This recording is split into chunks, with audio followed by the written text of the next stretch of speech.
The technology really does play up the opportunities, including in the postal sector.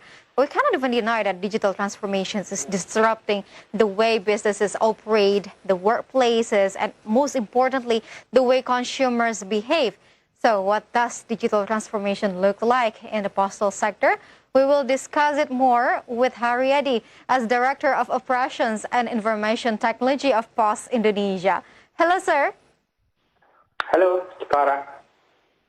Hello, sir. Yes, as we know that the technology we have now really does play up the opportunities.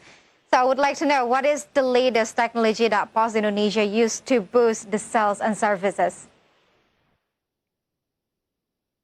Currently, we do the transformation not only in the technology, for sure. We are doing the transformation in business, product, and channel processing, HR, organization, and culture. In regard to the technology, we are trying to adapt whatever solution that's being required and available in the market. Like for example, we are now in the courier services. We are modernize our platform courier to have a full feature that's being needed by our industry and giving agility for us to operate and deliver quality of service. Right? This definitely will optimize our not only our first mile, our indoor processing with our automated sorting machine, mid mile, even the last mile as well.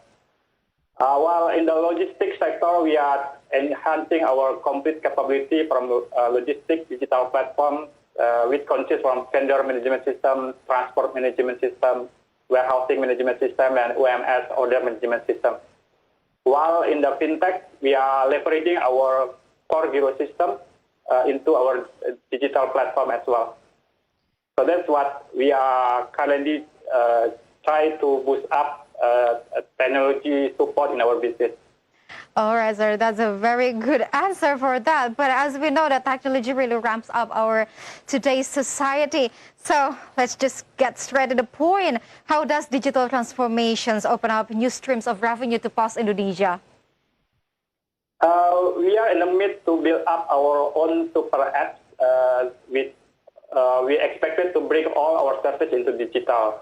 At this stage, we already have our, in the fintech, we have already Postpay. It's our digital fintech platform, which basically accommodates all the PPOB transaction, remittance, and transfer, while we are also onboarding our Postgo Syariah as well. And also, we are trying to utilize our CGS as well to prepare our post-saving product afterwards.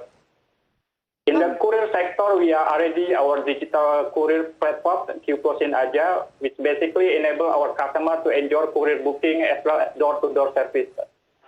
All right, and sir. Also, yeah.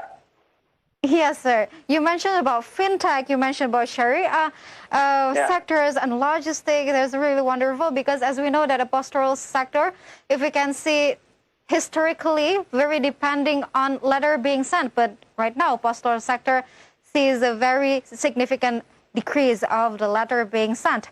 So which sector that bring most revenue to Post Indonesia right now?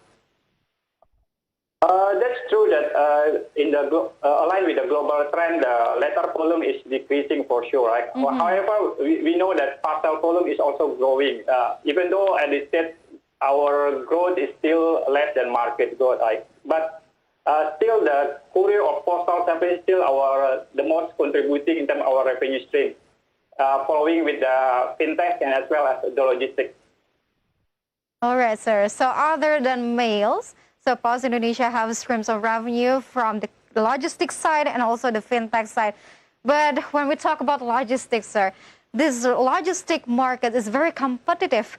And how can Post Indonesia compete with other competitors nowadays? Yes, Post is no longer enjoying the monopoly or nor market dominant in the postal services, right? Especially during the liberalization happening in the postal services since 2019.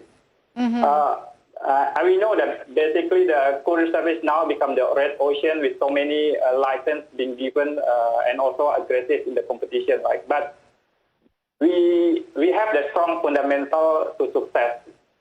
we know the market is still growing despite pandemic, so it's not the sunset industry for us.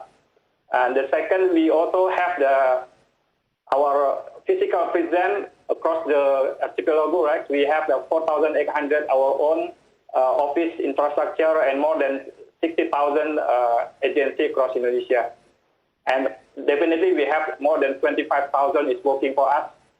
We are a designated operator for Indonesia and also member of the Universal Postal Union as well. So basically those what we have and what we need basically, of course, to successfully going through this post-transformation, improving our operational excellence as well as the cost leadership for sustainable growth. All right, so you mentioned about sustainable growth, and we take a look at the Pos Indonesia Asat. You have a lot of assets from Pos Indonesia, such as the physical offices and also the couriers, so many. And if we take a look from the other countries, sir, like Denmark and Sweden, they have PostNord, and I have to admit that the technology really ramps up the company. So does Pos Indonesia have planned to follow the steps by making some like machine bot learning for making sure that the delay is not very compatible with other delays? So do you have planned to make a transfer of knowledge with other countries in the postal sectors? Yeah, I think that's a good example, right, for how actually the industry is trying to respond to the requirement, right? Certainly, improving quality of service and delivering the best customer experience is our goal as well. We implemented a number of initiatives taken place to achieve this goal.